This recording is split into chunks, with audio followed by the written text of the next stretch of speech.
Hello friends, the health care today में आपका स्वागत है। आज हम जानेंगे कॉन्स्टिपेशन के बारे में।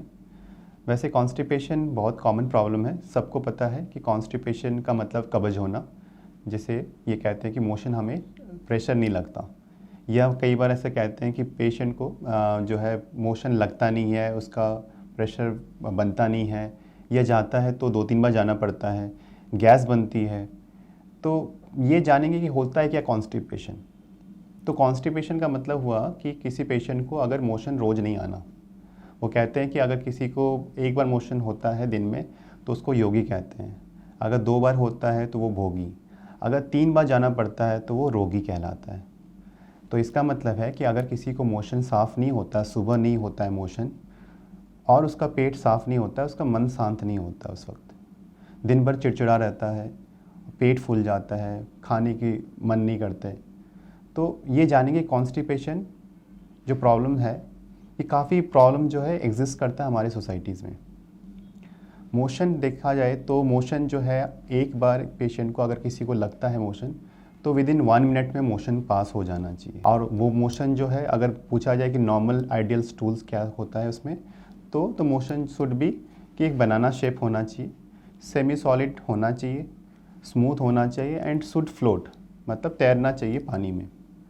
तो ये अगर मोशन आपका जो कलर है, और कलर की बात करूँ तो उसमें yellow to light brown colour होता है, कि अगर इस तरह से मोशन होता है देन इट इज़ आइडियल, तो और 1 मिनट के अंदर आपका हो जाना चाहिए।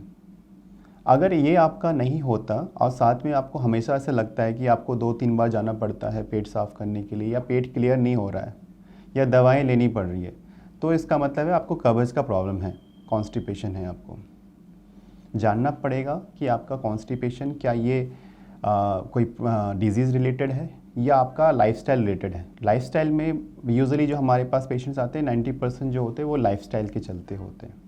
लाइफस्टाइल में सारा चीज़ आता है जिसमें आपका जो फिज़िकल मूवमेंट्स होते हैं बॉडी का, वो कम होते हैं लोगों में। आजकल ज़्यादातर लोग बैठ के काम करना, सेडेंटरी लाइफस्टाइल, नहीं वर्कआउट करना, चाहे कोई भी स्पोर्ट्स एक्टिविटी में नहीं एक्टिवली पार्टिसिपेट करना, उससे भी मोशन कॉन्स्टिपेशन फील करता है कई पेशेंट्स। दूसरा हो गया कि आप जो आजकल जो हम लोग खाना खाते हैं, प्रोसेस्ड फूड हो गया, बाहर का खाना हो गया, ऑयली फूड हो गई, बे टाइम जो हम लोग खाना खाते हैं, रात को सलाड्स खाते हैं, फ्रूट्स खाते हैं, च्यू करके नहीं खाते हैं, इनडाइजेस्टेड पार्टिकल्स होते हैं, बहुत सारे एक साथ खा लेते हैं जिससे इनडाइजेशन बनता है, तो वो फिर कॉन्स्टिपेशन कराता है। थर्ड ऐसा चीज़ है जिसमें पानी का सेवन हम लोग कम करते हैं, और जो इम्पॉर्टेंट चीज़ होती है कि लिक्विड जो हमारे जो फूड में वो काफ़ी कम होते हैं, तो ऐसे खाना जो है वो डाइजेस्ट प्रॉपरली होता नहीं, लुब्रिकेट होता नहीं है, एंड देन इट कम्स कि पेशेंट जो है कॉन्स्टिपेशन फील करता है। तो ये सब इम्पॉर्टेंट चीज़ होती है जो लाइफस्टाइल में आता है। एंड जो डिजीज़ वाला चीज़ होती है, जिसमें एक IBS बोलते हैं, जिसको फंक्शनल डिसऑर्डर कहते हैं, उसमें कॉन्स्टिपेशन होता है।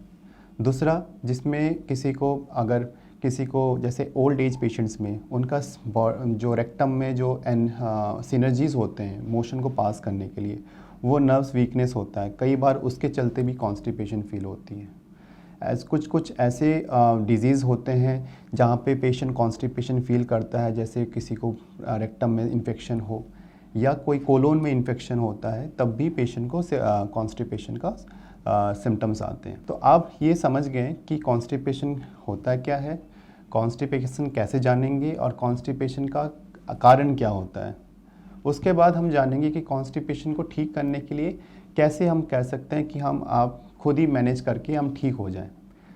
अगर आपको कॉन्स्टिपेशन है तो जैसे मैंने बताया 90% तो आप ठीक हो सकते हो अगर आप फिज़िकली मूव करें। वो कहते हैं जो चलता है उनकी आंतें चलती हैं, तो आपको चलना पड़ेगा। सेकेंड, आपका माइंड फ्री होना चाहिए। जो आपका माइंड, अगर आपने किसी थॉट प्रोसेस को ब्लॉक करके रखा है, स्ट्रेस लेके रखा है, तो वैसे जब आपका फील होता है तो आप देखोगे कि आपको मोशन, आपका बावल भी एम्प्टी नहीं करता। It also try to hold the stool. तो अगर आप कोई थॉट प्रोसेस को होल्ड कर रहे हैं तो स्टूल भी होल्ड हो रहा है। तो इसलिए स्ट्रेस जो होता है उसको आप किसी तरह से मिटिगेट करें, योगा, एक्सरसाइज, मेडिटेशन करके भी। थर्ड चीज़, ऐसा ना खाए जिससे कि पेट में कॉन्स्टिपेशन हो। जैसे हम हाई प्रोसेस्ड फूड हो गया, पिज़्ज़ा, बर्गर्स काफ़ी प्रॉब्लम्स क्रिएट करते हैं। जो प्रोसेस्ड फूड होता है, पैकेज ड्रिंकिंग्स, जो सॉफ्ट बेवरेजेस होते हैं, और ये सब से क्या होता है कि जो न्यूट्रिशन मिलता एक तो है नहीं, दूसरा है कि वो स्टूल फॉर्म ठीक से नहीं होता। जब वो स्टूल फॉर्म नहीं होता है तो फिर वो कॉन्स्टिपेशन कराता है। एंड फोर्थ जो चीज़ है कि वो पानी का इंटेक कम होता है। जब पानी का इंटेक कम होगा देन वो कॉन्स्टिपेशन का एक रूप लेती है। तो अगर आपका ये चीज़ें है कि आपने अगर कुछ स्पोर्ट्स एक्टिविटी में या आप जिम करते हैं या कुछ किसी चीज़ में आप एक्टिवली पार्टिसिपेट कर रहे हैं फिजिकली, एंड साथ में आपने हेल्दी खाना ट्राई कर रहे हैं, थर्ड स्ट्रेस को मिटिगेट करने के लिए आप चीज़ें कर रहे हैं, और fourth liquid, plenty of liquids आप लेते हैं, तो आपका कॉन्स्टिपेशन हो सकता है कि हद तक ठीक हो जाए। कुछ पेशेंट में देखा कि पूरी ठीक हो जाती है। अगर आपको कुछ प्रॉब्लम्स फिर भी रहते हैं देन आपको फिर किसी डॉक्टर से सलाह लेना पड़ेगा, मेडिसिन लेने पड़ते हैं।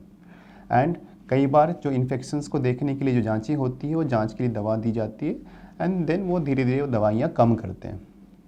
तो ये तो बात होगी कि कॉन्स्टिपेशन के बारे में, और कैसे समझे और कैसे उसका अपने से इलाज करें, और कैसे तब हमें जाना चाहिए कि किसी डॉक्टर के पास सलाह लेने के लिए। दूसरे एपिसोड में हम लोग बात करेंगे कि फिर और किसी टॉपिक के साथ। हम रखें आपका ख्याल।